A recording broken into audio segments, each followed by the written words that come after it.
We'll start with Rob Lewis and then go David Pascal on Nicholas Hill. Eric, what did you think about your offensive line's performance today? 234 yards on the ground, pretty strong outing. Yeah, the offensive line played great. You know what I'm saying? For us to rush for 230 against a great defense, against a defense that was well coached, that did a lot of stunts that we practiced on this week. I feel like they came out and they really executed. Eric. And what did you think about Cade? Oh, Cade is a big addition to the group, to the family. You know what I'm saying? We're great to see him back in orange where he's supposed to be. Eric, can you talk about, where you guys want to go in terms of the East, and you've got to take care of the South Carolinas and Missouris. I mean, Tennessee has struggled against Missouri. So how big was it not only to win, but just kind of make a statement? It's kind of just like what we talked about with the 19 class. You know what I'm saying? Getting Tennessee back to the top. And to get Tennessee back to the top, that's what you do. You have to dominate those, not going to say smaller games, but those games, you focus, the games you don't really focus on. You know what I'm saying? You got to dominate those games to make a statement, like you said. Eric, you're the first Tennessee player to rush for a touchdown in 4 straight games since Joshua Dobbs. Just what does that mean to you? I actually did not know that, but that means a lot. You know what I'm saying? Hopefully we can keep the streak alive. We got to keep going, keep grinding, keep getting better every day, but that means a lot to me.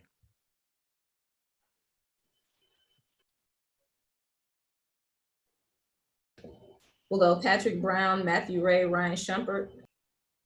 Hey, Eric, just kind of following up on Cade. What was it like Wednesday night for you guys as a team to find out that he was going to play, and what was he like in pregame warmups before getting a chance to go out there for the first time and play for you guys? It was amazing. I remember I was in the cold tub, and Jeremy Banks was like, Cade Mays just got cleared, and I was so happy for him because he's worked so hard, like we all have. He's worked so hard to be here, back in his home city, and he was ready to go. You know what I'm saying? He didn't miss a beat. He got out there and like he was been starting from day one. Eric, you carried it 16 times for 105 yards. Ty carried it 19 times for 90. You both had a score on the ground. Can you talk a little bit about, what it's like being able to split those carries with a guy like that and how much it allows you to go deeper into a game? It definitely helps a lot. That 1-2 punch. The 1-2 punch is deadly. You see it all around the league. You've seen it in all the great backs. They have that 1-2 punch. All the great teams that go deep, they go to the playoffs, go to the national championship, they have that 1-2 punch in the backfield. So to be able to split those carries allows both of us to stay fresh, and kind of the defense has to prepare for both of us. They can't just lock in on one guy. Hey, Eric, talk a little bit about that jumbo 7 offensive lineman set and how fun it is to run behind those guys. It's like you're running behind a Mack truck. You know what I'm saying? You get the ball and everything's just wide open, and it's touchdown. You know what I'm saying? So it feels great to be able to get those easy yards like that. We'll go Vince Ferrara and Blake Topmeyer.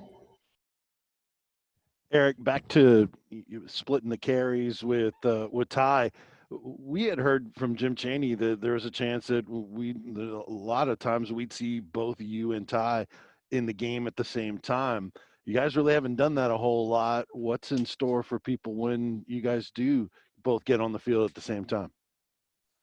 I think that's a great way to mess with the defense, because when you're both on the field, they have to prepare for 2 different guys. Me and Ty are not the same as a runner, so when you have both of us on the field, you have to decide, okay, now who's going to get the ball? How do we play this guy? I think it's going to be very effective in our offense going forward. We'll have Nicholas Hill. He also had a touchdown on a screen pass there late in the first half. Just talk about that play and its importance in the game, and just how much more involved you and Ty Taylor have become in the passing game. That play, we've practiced on it a lot since day one. When we went out there, we kind of froze it to see what the defense was going to do. But when I saw the 2-over-2 look, I knew we were going to go to it. I knew if we got 32 blocked on the edge that it was going to be a touchdown. That's ultimately what we did. And we'll go to Blake Topmeyer for the last question. Yeah, Eric, I don't know if you noticed during the plays, but it looked like on both your touchdowns, Wanya and Morris had pretty big blocks to kind of help clear lanes there. Did you notice that, and what did you think of what he was able to do on those 2 plays?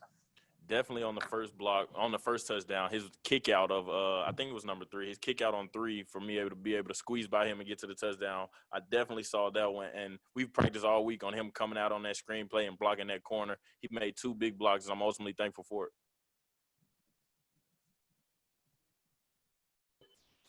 All right. Thank you, Eric. Thank you, everyone.